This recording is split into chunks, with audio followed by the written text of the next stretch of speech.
কি হনুরে ভাব সরকারের মধ্যে, কি হনুরে ভাব প্রধান দলের মধ্যে। তবে একটা ভালো দিক যে এই ধরনের একটা আক্রমণ হওয়ার সাথে সাথে বিএনপি বলেছে, দুঃখ প্রকাশ করেছে, বিবৃতি দিয়েছে। কেন আজকে কেন এটা না দিলে আওয়ামী লীগ বুঝতো যে আমরা খণ্ড বিখণ্ডে বিভক্ত। এই ঘটনার মধ্য দিয়ে বিএনপি যে যত দ্রুত সম্ভবত সবার আগে সমর্থন দিয়েছে, তাতে যে জাতি যে জাতির সাথে ঐক্যবদ্ধ তার একটা প্রমাণ বিএনপি দিতে পেরেছে। একটা সুযোগ এসেছিল বিএনপিকে একটা সুন্দর রাজনীতি করার জন্য, যেটা তারেক রহমান বুঝতে পারছেন, খালেদা জিয়া বুঝতে পারছেন, কিন্তু দলের মধ্যে ক্ষমতা এবং টাকা এবং চাঁদাবাজি এবং নগদ লাভের কারণে কর্মীদেরকে নিয়ন্ত্রণ করতে পারছে না বলে দলটি এখন প্রায় ভঙ্গুর অবস্থায় আছে। তারা সেই পুরনো বন্দোবস্ত, পুরনো কায়দায়, পুরনো স্টাইলে, পুরনো কি হনুরে বলে যেভাবে তারা গোপালগঞ্জে গিয়েছে, পরিণতি কি হলো? লোকজন তো বলছে শেখ হাসিনা হেলিকপ্টারে পালিয়েছে আর এনসিপি এপিসি দিয়ে পালিয়েছে। আমি সর্বপ্রথম বাংলাদেশ সংস্কার পার্টি এবং জাতীয় সংস্কার জোটের পক্ষ থেকে সবাইকে শুভেচ্ছা জানাচ্ছি। অত্যন্ত একদম সম্প্রতি ঘটে যাওয়া একটা বিষয় নিয়ে আলোচনার সূত্রপাত করেছেন। এটা নিয়ে আলোচনা হওয়া দরকার এবং এর কারণ এবং কি করা যেত, কি করা যেত না, কি করা ঠিক হয়েছে, কি করা ঠিক হয়নি, কিছুটা আমার প্রিয় বন্ধু লেফটেন্যান্ট কর্নেল হাসিনুর বীর প্রতীক বর্ণনা দিয়েছেন। অনেকের ব্যর্থতার কথা বলেছেন, আমার কথার মধ্যেও ব্যর্থতার কথাটা আসবে। তবে দুঃখজনক হলেও সত্য, 5 অগাস্টের পর থেকে আমরা আমাদের যে পরিবর্তন হওয়ার কথা ছিল, সেই পরিবর্তন একমাত্র শুধু জনগণের মধ্যে যে একটা স্পৃহা আসছে যে আর স্বৈরাচার নয়, এছাড়া আর খুব বেশি বড় ধরনের পরিবর্তন হয়নি। এমনকি আপনি একজন উপস্থাপিকা হিসাবে আপনাকে হুমকি ধামকি দেওয়া, আপনার একটা অনলাইনে গিয়ে কিছু বক্তব্য শুনলাম, অনেক ব্যথিত হলাম যে যারা দেশের জন্য, গণতন্ত্রের জন্য কাজ করে, তাদের প্রতিনিয়ত হুমকি ধামকি এবং অকথ্য ভাষায় যে গালাগালি, এই কালচার থেকেও আমরা বেরিয়ে আসতে পারিনি। যা আমরা স্বৈরাচারের সময় দেখেছি, এখন তো তার পরিবর্তন হয়নি। আপনাকে যারা হুমকি ধামকি দিচ্ছে, কটু কথা বলছে, তাদের প্রতি নিন্দা জ্ঞাপন করছে। দেখুন, স্বরাষ্ট্র উপদেষ্টা বলেছেন গোয়েন্দা রিপোর্ট তাদের কাছে ছিল, থাকাটাই স্বাভাবিক। কিন্তু সমস্যাটা হয়ে গেছে যে এই সরকার গঠিত হয়েছে সোনার পাথর বাটির মতো একটা অথর্ব সরকার। যেন তেন ভাবে আমরা অন্ধ বিশ্বাস করে একজনকে দেশের দায়িত্ব দিয়েছিলাম, তিনি সঠিকভাবে সঠিক জায়গায় সঠিক লোকটি নির্বাচন করতে পারেননি এবং কোনো পদ্ধতিগতভাবে উনি নির্বাচন ওই উপদেষ্টা পরিষদ তৈরি করেননি। সেই ব্যর্থতার দায় সরকারকে ঐতিহাসিকভাবে, আজকে, ভবিষ্যতে, ইতিহাসে এটা থেকে যাবে। তার যদি সংশোধন না হয়, আমরা বারবার সরকারকে বলে যাচ্ছি যে সংস্কার করতে হবে সরকারের ভেতর থেকে, সরকারের সংস্কার আগে করা হোক, তারপরে সবাই ঠিক হবে।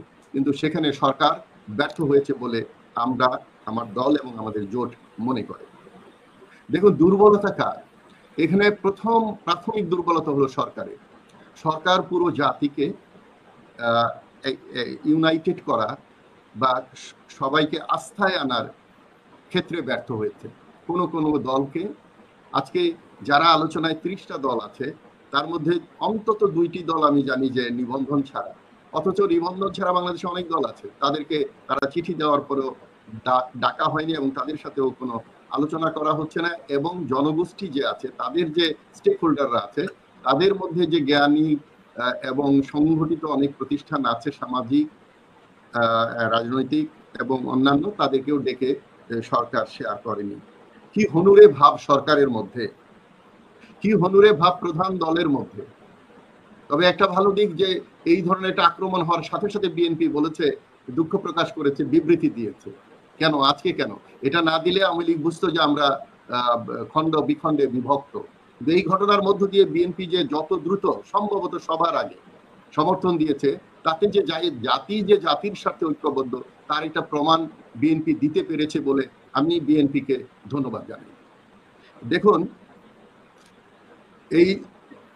এই জন্য আমি বলছি যে দুর্বল রাজনীতি। বিএনপি কি কখনো মানে বিচ্ছিন্ন হওয়ার মতো কোনো কিছু বলেছে কিনা? বিএনপির বক্তব্যে এমন কোনো কিছু ছিল কিনা যে বিভাজন তৈরি করে, রাজনীতিতে বিভাজন তৈরি করে? এই আলোচনা করতে গেলে একটা দুটা টকশো লাগবে। বিএনপি রাষ্ট্রপতি পরিবর্তন থেকে শুরু করে ছাত্রলীগ নিষিদ্ধ, আওয়ামী লীগকে কোণঠাসা আওয়ামী লীগের সংবিধান, আইন, তারপর সংস্কার প্রত্যেকটা ক্ষেত্রে বিএনপি বাধা দিয়েছে। সর্বোপরি আমি বলতে চাই, বিএনপি জাতিকে ডেকে জাতীয় ঐক্যের জন্য ডাক দিতে পারতো সকল দলকে নিয়ে। একটা সুযোগ এসেছিল বিএনপিকে একটা সুন্দর রাজনীতি করার জন্য, যেটা তারেক রহমান বুঝতে পারছেন, খালেদা জিয়া বুঝতে পারছেন, কিন্তু দলের মধ্যে ক্ষমতা এবং টাকা এবং চাঁদাবাজি এবং নগদ লাভের কারণে কর্মীদেরকে নিয়ন্ত্রণ করতে পারছে না বলে দলটি এখন প্রায় ভঙ্গুর অবস্থায় আছে। ৬-৭ হাজার বহিষ্কার করা হয়েছে, আর অনেকে স্বেচ্ছায় নিজেরা চলে যাচ্ছে দল থেকে। সেটা এই কম্বল বাঁচতে গিয়ে, পশম বাঁচতে গিয়ে কম্বল থাকে কিনা আমাদের ওইটা দেখার পালা। আমি 3টা বিষয় বলছি। একটা হলো দুর্বলতা সরকারের, পরে প্রশ্নগুলো আমি ডিটেলস বলবো। দ্বিতীয়ত হলো প্রধান দলের দুর্বলতা, তৃতীয় হলো এনসিপির দুর্বলতা।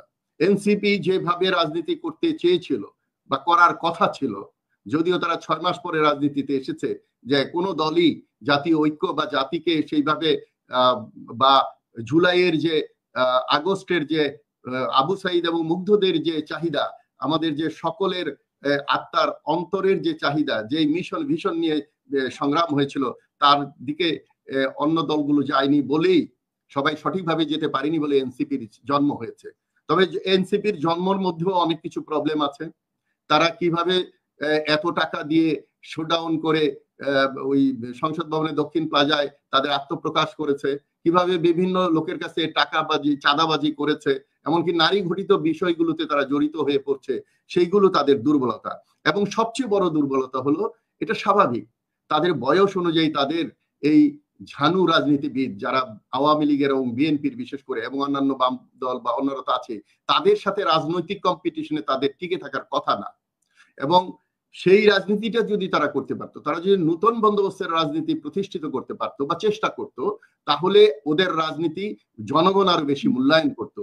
তারা সেই পুরনো বন্দোবস্ত, পুরনো কায়দায়, পুরনো স্টাইলে, পুরনো কি হনুরে বলে যেভাবে তারা গোপালগঞ্জে গিয়েছে, পরিণতি কি হলো? লোকজন তো বলছে শেখ হাসিনা হেলিকপ্টারে পালিয়েছে আর এনসিপি এপিসি দিয়ে পালিয়েছে। এই যে পালানোর দৃশ্য, এখানেও ষড়যন্ত্র আছে বলে আমি মনে করি। যে এইভাবে তাদেরকে পালানোর মতো করে না পাঠিয়ে অবশ্যই সেখানকার প্রশাসন, জেলা প্রশাসক এবং আইন শৃঙ্খলা বাহিনী একটা জায়গায় তাদেরকে নিয়ে একেবারে সুকৌশলে তাদেরকে এইখান থেকে বের করে আনতে পারতো। এই ট্রেনিং এই সেনাবাহিনীতে আছে। আমার মনে হয় যে হাসিনুর এটা সমর্থন করবে, যেভাবে সিভিল টাইপে তাদেরকে ধাক্কায়া একটা সুরঙ্গের মধ্য দিয়ে এপিসির মধ্যে ঢুকানো হয়েছে, এটাকে আরো ক্যামোফ্লাইজ ভাবে করে তাদেরকে ওখান থেকে বের করে আনা যেত। এখানেও কোনো ষড়যন্ত্র আছে কিনা সেটা খতিয়ে দেখতে হবে। কাদের নির্দেশে, কেন প্রধান সড়কের মধ্যে তাদেরকে এইভাবে নিয়ে কোনো একটা মাঠে বা গোপন জায়গায়, যেখানে মিডিয়া নাই, যেখানে মানুষ থাকে না, সেখানে নিয়ন্ত্রিত জায়গা থেকে কেন তাদেরকে পাঠানো হলো না, এটা বোঝার ক্ষমতা আমার সন্তান তুল্য যায় এনসিপির সদস্য, তাদের বোঝার কথা না।